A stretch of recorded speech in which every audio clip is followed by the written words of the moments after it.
Assalamualaikum teman-teman. Perkenalkan, nama saya Faika Zahra dari Prodi Sarjana Kebidanan dan Pendidikan Profesi Bidan di Institut Kesehatan Mitra Bunda Batam. Saya di sini akan menjelaskan moral dalam bekerja di lingkungan multikultural. Yang pertama yaitu ada pengertian. Pengertian moral secara umum adalah suatu keyakinan tentang benar salah, baik dan buruk yang sesuai dengan kesepakatan sosial yang mendasari tindakan atau pemikiran.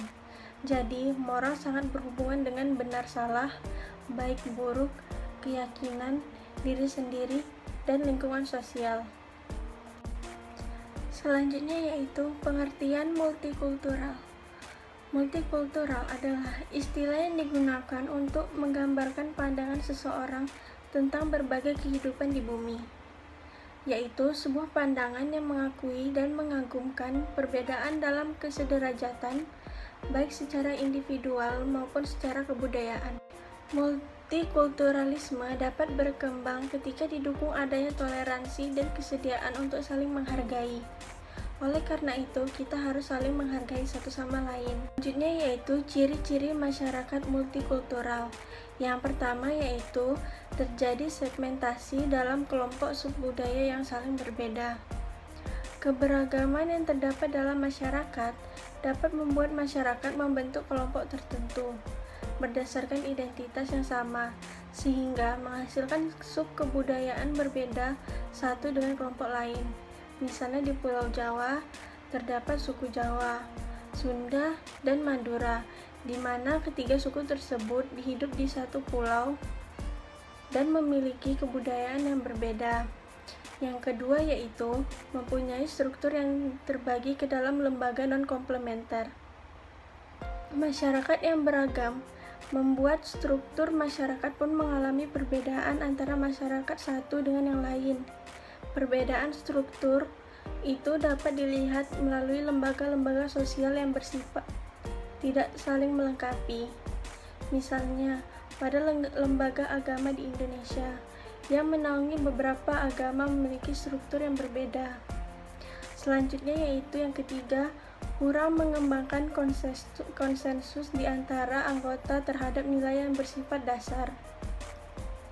Masyarakat yang beragam memiliki standar nilai dan norma yang berbeda, diwujudkan melalui perilaku masyarakat. Hal itu disebabkan karena karakteristik masyarakat yang berbeda kemudian disesuaikan dengan kondisi lingkungan fisik dan sosial. Karena kondisi masyarakat yang beragam tersebut, kesepakatan bersama cenderung susah untuk dikembangkan. Yang keempat yaitu secara relatif, integrasi sosial tumbuh di atas paksaan dan saling tergantung secara ekonomi. Jika masyarakat multikultural bisa terkoordinasi dengan baik, maka integrasi sosial sangat mungkin terjadi. Akan tetapi, integrasi sosial di masyarakat timbul bukan karena kesadaran, melainkan paksaan dari luar diri atau luar kelompok. Contoh aturan tentang anti-diskriminasi dalam penggunaan fasilitas publik. Selanjutnya yaitu yang kelima, adanya dominasi politik suatu kelompok atas kelompok lain. Masyarakat multikultural mempunyai kelompok-kelompok berbeda secara ekonomi dan politik. Kelompok-kelompok tertentu dalam masyarakat multikultural dapat memiliki kekuatan politik yang mengatur kelompok lain. Hal ini menjadi bentuk penguasaan atau dominasi dari suatu kelompok kepada kelompok lain yang tidak memiliki kekuatan politik. Selanjutnya yaitu contoh masyarakat multikultural. Keberagaman sosial budaya di Indonesia merupakan fakta sosial yang bisa dijadikan sebagai salah satu contoh masyarakat multikultural. Oleh karena itu, beragam budaya, suku, golongan, dan agama di Indonesia harus dipandang sebagai kekayaan, bukan sebagai potensi masalah dalam NKRI. Contohnya yaitu di Kalimantan Barat. Adanya kesenjangan perlakuan aparat birokrasi dan hukum terhadap suku asli Dayak dan suku Madura menimbulkan kecewaan yang mendalam. Akhirnya, perasaan ini meledak dalam bentuk konflik horizontal. Masyarakat suku Dayak yang termarginalisasi semakin terpinggirkan oleh kebijakan-kebijakan yang diskriminatif, sementara penegakan hukum terhadap salah satu kelompok tidak berjalan sebagai mestinya. Selanjutnya yaitu masalah kulturalisme di tempat kerja. Yang pertama yaitu konflik. Hal ini sering terjadi ketika diskriminasi, berat sebelah, kurangnya rasa hormat, dan rasisme dibiarkan berkembang di tempat kerja. Yang kedua yaitu penghinaan atau pelecehan. Masalah ini dapat muncul dengan sendirinya di tempat kerja, yang dimana pemimpin atau atasan gagal mengenali tanda-tanda yang dapat memicu penghinaan dan pelecehan.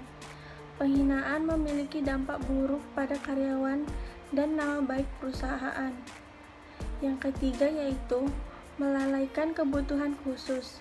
Beberapa perusahaan mengabaikan kebutuhan karyawan difabel dengan tidak memenuhi kebutuhan yang dibutuhkan untuk mengakses semua fasilitas kantor. Perusahaan perlu menciptakan tempat kerja yang nyaman bagi semua karyawannya. Selanjutnya yaitu mengatur multikulturalisme di tempat kerja.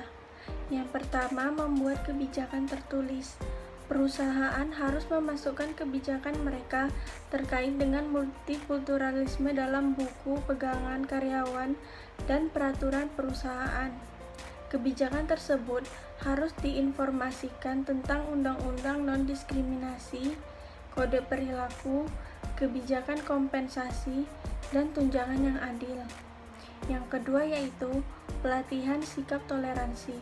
Karyawan harus dilatih dan diajar untuk menciptakan budaya di tempat kerja yang baik.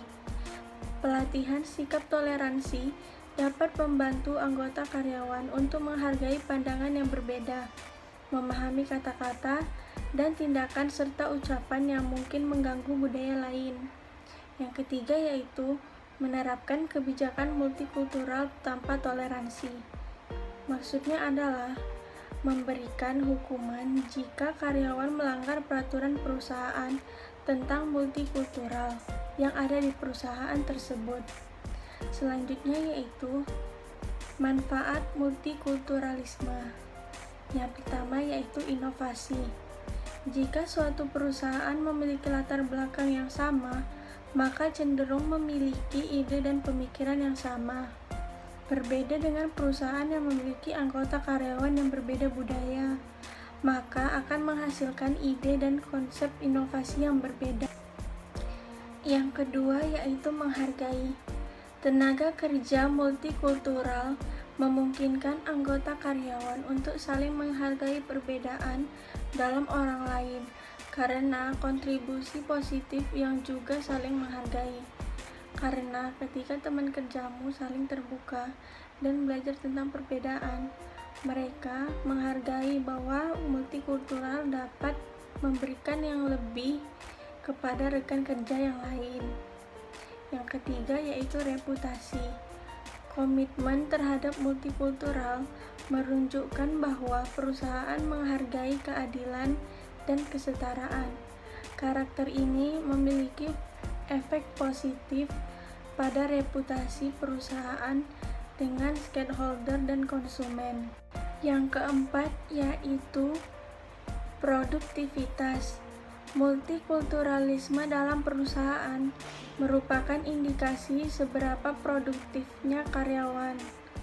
Menurut Forbes Global Diversity menemukan bahwa 77% perusahaan menggunakan produktivitas sebagai ukuran untuk mengukur keberhasilan program multikulturalisme. Yang kelima yaitu pertumbuhan. Perusahaan yang memiliki anggota karyawan yang berbeda latar belakang budayanya, maka mereka akan memposisikan diri untuk membangun hubungan dengan orang-orang dari budaya yang berbeda.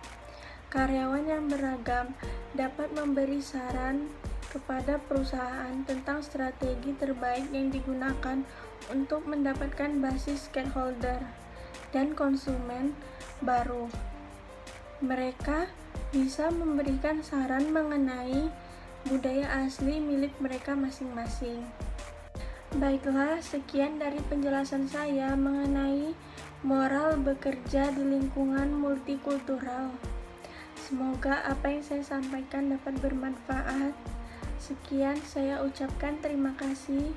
Wassalamualaikum warahmatullahi wabarakatuh.